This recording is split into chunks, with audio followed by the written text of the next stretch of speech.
guys, it's your friendly neighborhood world film geek, Albert Reynolds, and I just saw probably one of the best movies of the year that people need to see. And what is that movie? Well, I showed the F up and I saw the new Toxic Avenger film directed by Macon Blair, based on the original Troma classic. I was trying to find at least one negative thing to say about this movie, and the truth is, I found nothing. This was a perfect movie that not only pays homage to an original film, but made it their own as well, made it his own in terms of what Blair did with this film. What I really enjoyed about this film was that it did not need to rely on sex or gratuitous nudity, although there's like two shots of gratuitous nudity in the film. Um, one that's really kind of funny, actually. Um, but I had a blast watching this movie. The performances were phenomenal. The kills were great. It was a perfect blend of horror and comedy. It was also a perfect blend of um, trauma as a whole, but yet at the same time, Macon Blair put his own reimagining on things, and I think it just worked out perfect. It was such high energy, and I'm gonna just explain why altogether this was a fantastic reimagining of one of the greatest cult classics ever made. So for this particular film, instead of Melvin Ferd, we have Winston Goose, who works at the BTH chemical company run by Robert Garbinger. Now, Winston is played by the one and only Peter Dinklage, and he does such a great job in the first like third of the film, pre-mutation.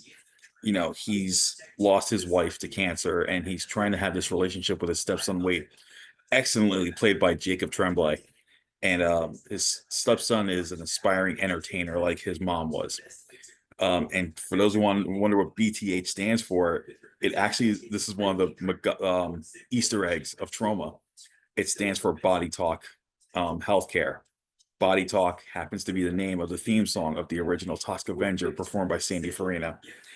So what happens is Winston discovers he has a terminal illness involving some sort of brain cancer, but he can't afford the medication because he's not on the insurance won't pay for it. Now, what's funny enough is there's a little trivia.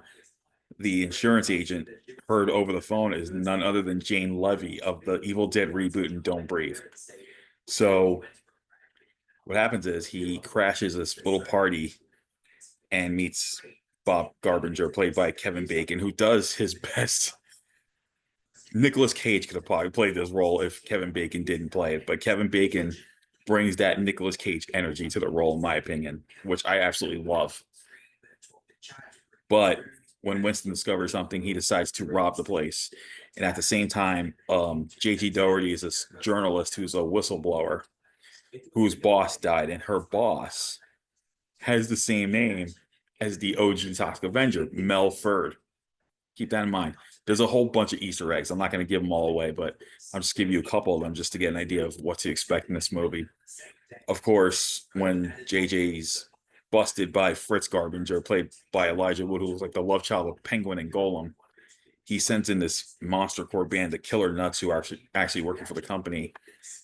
They kill Winston and throw him in a vat, throw him in the pool of toxic waste, and this is where the transformation comes. What's awesome is kudos has to go out to Luisa Guerrero, who plays the suit actor for Toxie.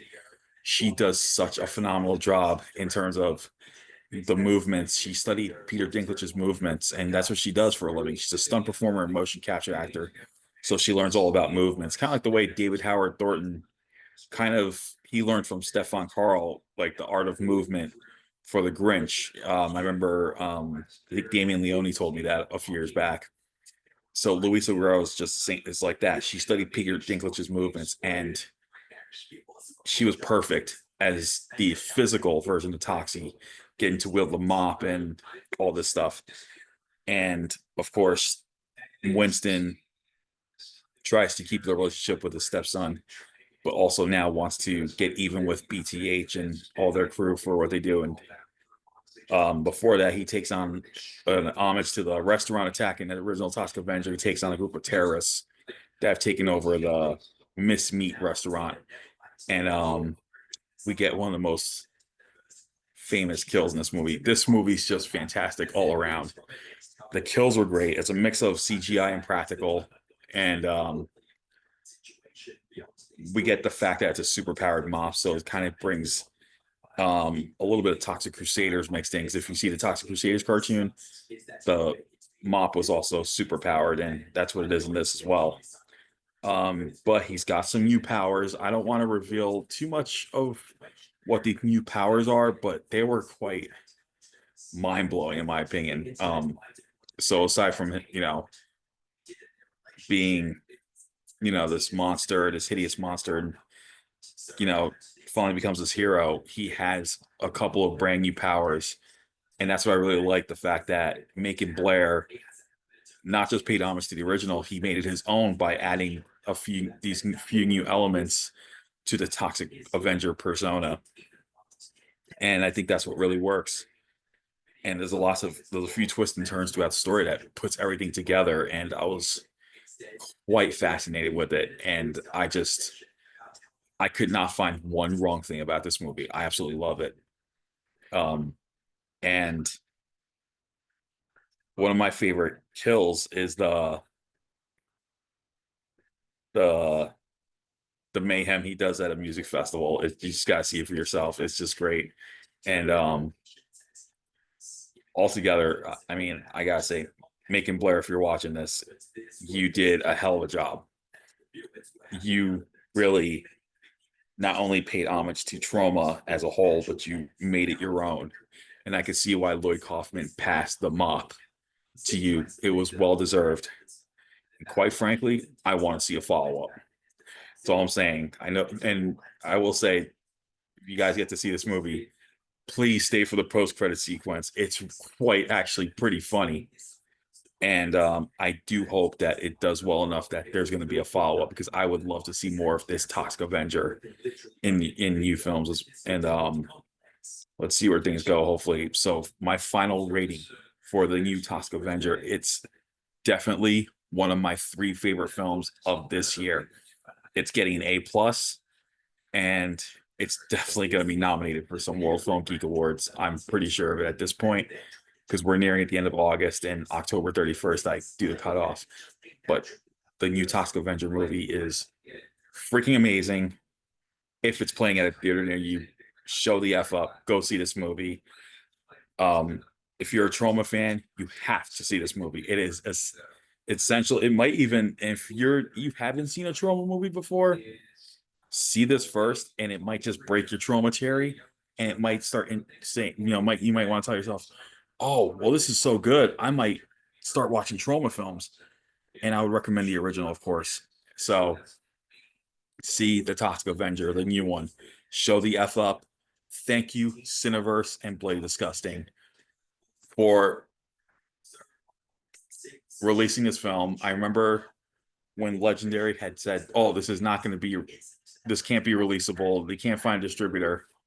Back in October 2024, I said to myself, what if Cineverse picked this movie up? Because at that time, Terrifier 3 was getting huge. But wouldn't it be great if Cineverse picked this up? And then, of all days, my freaking birthday, they announced that Cineverse picked up the Toxic Avenger, and I was so excited. I go, this is the best birthday. It was one of the best birthday gifts ever. And was it worth 2 years, waiting almost 2 years? Yeah, damn right, it was worth waiting 2 years. Go see the Toxic Avenger at a theater near you now. Show the F up, and have a great time watching this movie. That's all I gotta say about this for now. That's all I got. Yeah, that's all I gotta say. Definitely watch the Toxic Avenger. And if this is the first time watching Troma, and you want to watch more, Troma Now there's a Troma Now app, which is streaming all Troma. I believe Screenbox is having a big thing on Troma right now as well. Tubi, Amazon Prime. Start watching the old school Troma films. and you'll get the references. Those of you who know Troma, you're gonna see, once you see the references, like me, you'll probably get all excited about it. So with that said, this is your friendly neighborhood world film geek Albert Valentine. Show the F up and see the Toxic Avenger. Take care. Stay awesome.